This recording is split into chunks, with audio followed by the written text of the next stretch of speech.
নাহিদ হ্যাঁ কই গেছলি?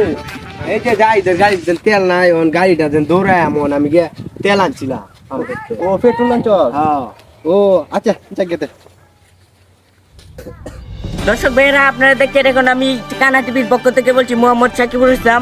আপনারা জানেন বাংলাদেশে এখন তেলের দাম অনেক বেড়ে গেছে। এক বোতল তেলের দাম 1,00,000 টাকা। যদি কিনতে চান তাহলে দনাইল বাজার চলে আসেন, যদি বেচতে চান তাহলে চলে আসেন। ধন্যবাদ, আমাদের সাথে থাকবেন।